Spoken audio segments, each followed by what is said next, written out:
If you're watching this, you're probably at least a little bit curious about the results or meaning of the survey I conducted on the 29th of December 2020. But before we get to that, let's start at the beginning. Why did I conduct this survey?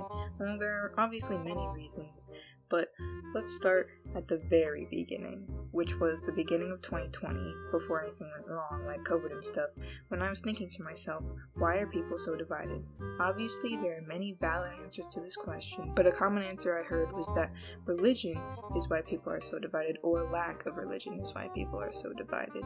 I'd always been pretty skeptical of this idea that religion is the reason why we're so divided. It never really made sense to me, or lack of religion, like there was somehow this divide within us all that was solely because of religion or lack of religion or your belief system. And I never really thought about thinking more into that, just reason and way of thinking, until, like I said, the beginning of 2020. Don't really remember exactly what triggered me to start thinking about it, but it was the beginning of 2020, and I was thinking, how different are religious and non-religious people actually? I mean, obviously there are some differences, but how different are we really when it comes down to our core beliefs? So I formed my hypothesis that we are actually very similar, and ultimately my claim: religion does not divide people, people divide people. I will elaborate more on that at the end of the video. Now, all I needed was the evidence to support my claim. I did find multiple articles that shared my thoughts, and evidence was cited on the topic, which studied identical twins, one who was very religious and the other who was not. In terms of who was most generous, they were both equally so. Again, no direct study I could go to analyze for myself, but still would be evidence to support my claim. I needed something more direct, something that addressed someone's core beliefs in nature. So I made a survey, which brings me to the start of this video, the questions. The questions were not designed to determine how moral you were or were not. They were intended to reflect your deepest ideals and values, all which are equally valid than any others, and everyone has different reasons for choosing any answer. Each question I intended to have at least a little bit of a moral factor to it, hopefully making you think about what was right and wrong, because in my opinion, that's what morality is, being able to know what's right and wrong. And what's right and wrong is completely up to you. So like, if you think it's okay to do one thing, maybe it's not okay to another person do that thing. Does that make one of you wrong? Not really. And at least in my opinion, some people might believe that there's a strict set of moral codes you have to go by. I don't really care. It's up to you what you think morality is. But all I was trying to prove with this survey was that each side would answer the questions with answers in similar ratios. Not necessarily one answer was like better than the other, just that everyone would interpret the question similarly, and if we were all equal in that way, then we would all have similar lives and similar ideas of what it means to be moral. And because of that, certain questions were left vague out of intrigue that people may also interpret the question similarly, because, like I said, interpretation. I was considering cutting a few questions, like question 6, is it okay to use slurs, because that wasn't a question that really got to the roots of someone's core beliefs. However, I left it in, thinking back to my hypothesis. Yes, this wasn't a very deep question someone would have to think about hard, but I decided it might be best to see exactly how far my hypothesis might be applicable for. If that question got very similar responses, perhaps our similarities might be even more abundant than I originally thought. Now, before I go too far into this section, I must assure you all responses I share are anonymous. I have no idea whose they are, and neither will you unless you were the one who submitted it. I mean, if you forgot, then, I guess that's that, but there were also a lot of personal responses, which I will definitely not be sharing, so don't worry if that was one of you. The only responses I will be sharing word for word are responses that are the most interesting or relevant, and I will not be shaming anyone for their response, nor will I be unnecessarily uplifting anyone for their response, because that is just unnecessary. Now, let's get on with the interesting stuff. The beginning question was just asking you if you're religious, and as you can see, it is pretty even, which is definitely a good thing because then the percentages are easier to compare, which is helpful. The first question asked, are people inherently bad? And it seemed both sides' most popular answers were the same. Some are and some aren't being the most popular answer, and no being the least popular answer. However, the religious respondents seemed to be a lot more split on the question than the non-religious respondents. So I'd say on a similarity scale, I've just now created where 1 is completely the opposite and 10 is exactly the same. I give this a 6.5. Let's try and keep an average of all the questions scores above 6. Question 2 was a question that I did not really phrase correctly, though it does not really matter if my hypothesis is true because people would interpret it similarly. The question was, do you judge people for their belief system? I actually did take this survey myself. I was the first person to take it, so I wouldn't try and sway the results in one direction, don't worry. I said yes to this question because I do judge some people for their religious beliefs, if they are extreme about it, or if they are super outward and mean about it to other people for no real reason, right? Because that's just not something you should do, in my opinion. So I do judge people who are like that. And I did phrase the question in a way that made the answer yes seem like a very negative and wrong answer to choose, but nevertheless, the results were almost identical, 9.5 out of 10.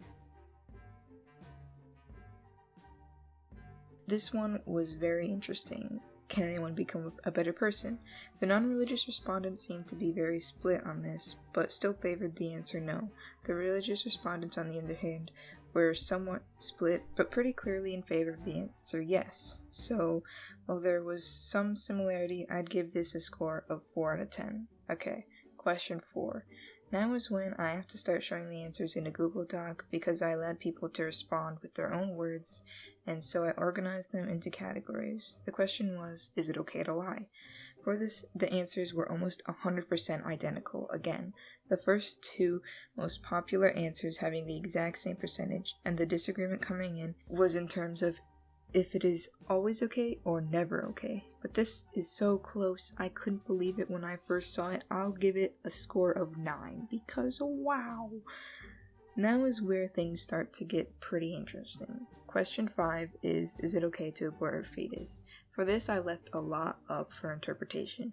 I did have multiple choice option in case people didn't want to type out a whole response, like they didn't have time, but I did hope that people would consider the arguments I had listed in the multiple choice arguments and maybe add some arguments of their own and some counter arguments and all those things. And while the majority of people did not decide to make their own response, a good amount did, which was very happy.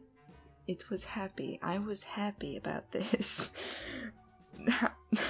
If you want to pause the video and look through all the reasons put forth by everybody, then please go ahead. But how I sorted these responses was, is it ever okay to abort a fetus? It doesn't really matter how I sort them though, as long as I sort each side the same way, their results should come out to an accurate depiction of what I am looking for. But I did this because it seemed that a lot of people addressed that in their responses. And that is kind of what I was intending, but I didn't really make it clear, and I didn't really know if I wanted to make it clear, so I just didn't, because why would I if I didn't need to, you know? But I want to share some of the most notable responses, and the ones that you can compare and see, you know, the parallels, which was pretty cool. There are a lot of parallels, but these ones are the ones that are most direct and easy to see the similarities directly, though a lot of responses did have lots and lots of similar reasons in them. And some were even longer than this, but yeah. One of the religious respondents answers, I believe that it is wrong to deprive a fetus of a future. However, sometimes abortions are done for the better of a fetus. Maybe the mother would be unable to have the child live in a healthy and safe environment, which I do think would make the abortion not considered wrong. While a non-religious respondent answers, yes, I believe that it is okay to get an abortion. Women should be able to do anything they want with their bodies as long as it's a good choice for the baby. For example, the baby is in a good living environment, the baby will be in a bad family, the baby won't be very fortunate, etc.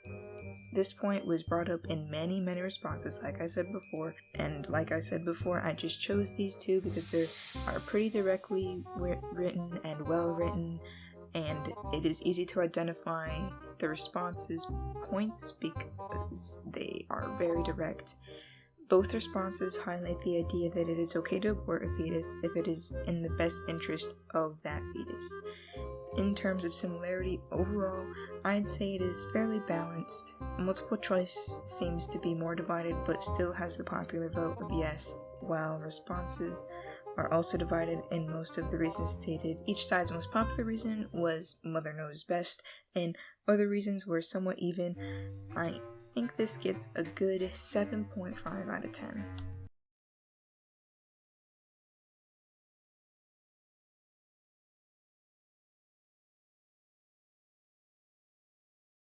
Okay, question 7 was a very basic hypothetical. If there was a choice between you and one of two other people to die, would you choose yourself or one of the other two? You knew that they would live around the same length as you, but you did not know anything personal about them. I was excited to see the responses for this, and there were a lot of well thought out and interesting ones. To show the parallels again, I want to show a pair of responses with similar ideas. A religious respondent writes, I would randomly choose one of the others. Assuming we all come from similar walks of life, we could have relatively equal loss in the minds of our families. However, someone has to die, and at the very least, I know I'm trying to build a better future for humans. I know nothing about these men, and thus cannot say if they even care for their fellow man. Better to let someone who is trying to go than an unknown.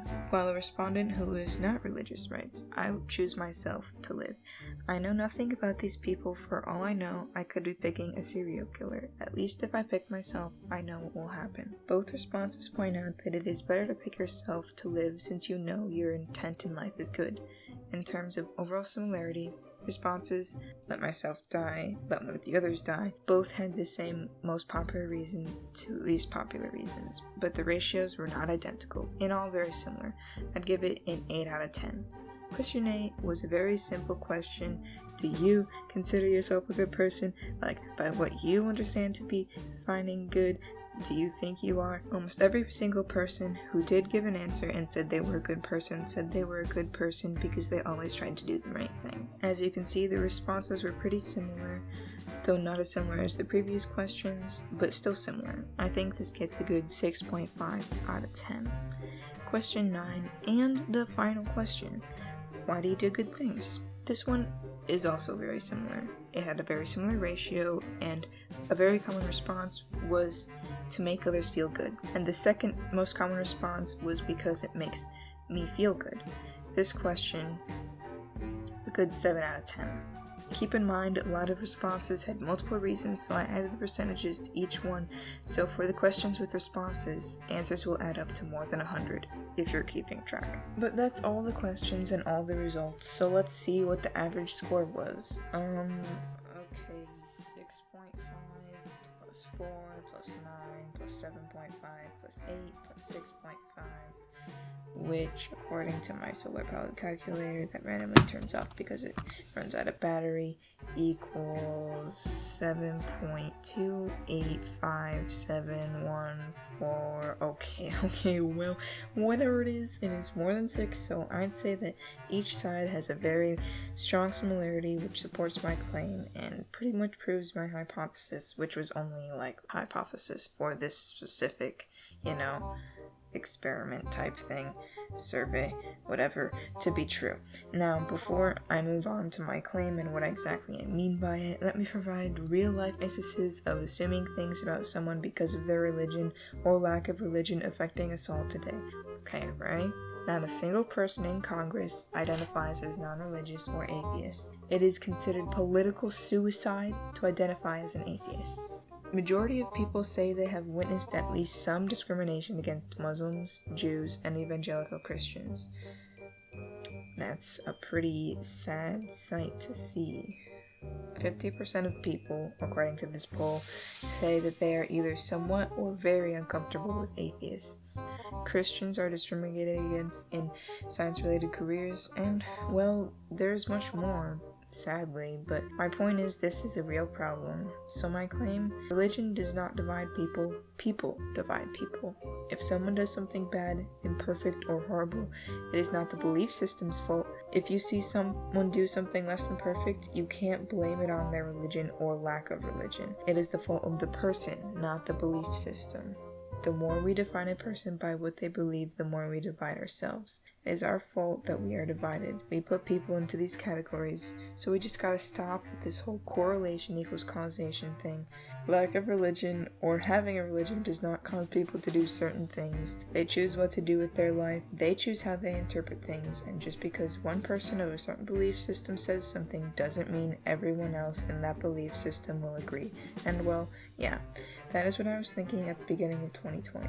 I know some people watching this are adults and already know this, and even a lot of the younger people, which the majority of people were between the ages of 12 and 15, are probably aware of this too, but I feel like it is something commonly overlooked. Yeah, maybe it wasn't necessary to make a whole video about. I know this doesn't really indefinitely prove anything, but I feel like it gives a good enough idea. But whatever, this was a fun project, and thank you to everyone who participated. Have a nice day.